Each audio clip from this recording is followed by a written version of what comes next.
Harper One and Harper Audio present Living the Message, Daily Help for Living the God-Centered Life, by Eugene H. Peterson, read by Arthur Morey. Forward to the new edition. Living the Message was first published in 1996. The Message, New Testament and Psalms, my translation, paraphrase, in contemporary language, had been in print for 2 years. The idea behind Living the Message was to link the biblical text of the message with the 40 or so previous years of living it, as that living had come to expression in my writing. The selection and compilation of the 366 days of reading was done by my wife, Jan, and some of her friends. Meanwhile, I continued my paraphrasing translation of the biblical text into the Old Testament. Section by section, the Old Testament was published: wisdom books, the prophets, the books of Moses, history books. The entire Bible was finally complete in 2002, Old and New Testaments, and published as The Message, the Bible in contemporary language.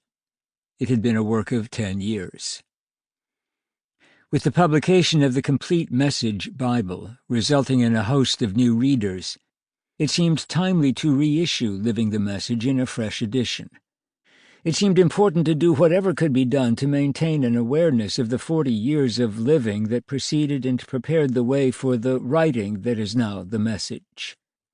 For the Bible, the Holy Scriptures that Christians believe is the Word of God, is first and finally a text to be lived, not just studied and understood. Most of us pick up bad reading habits in our schools where there is no necessary connection between what we learn and the way we live. A character in a Walker Percy novel says it perfectly: "I got straight A's and flunked life." No. We get the Bible only in the action of obeying and praying the text. We don't first learn the words and then apply them to our lives.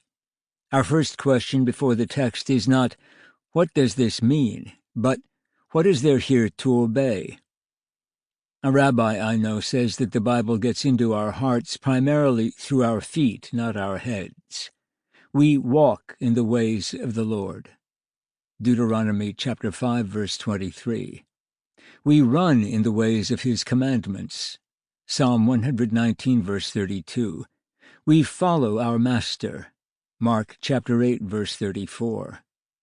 Understanding follows. A biblical text, no matter how revered and honored, that is unprayed and unlived, like the hoarded but uneaten manna in the wilderness wanderings of God's people, breeds maggots. Exodus chapter 16, verse 20. I've always found it important to have companions in living the biblical text, not just talking about it or studying it.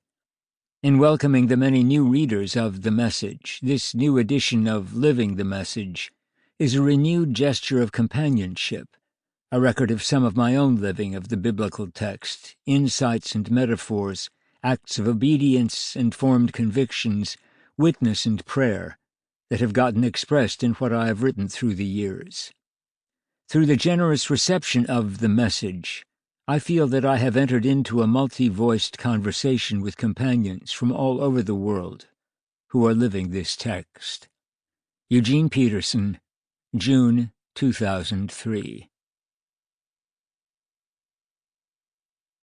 Introduction. Writing, for me, has nearly always been a communal act.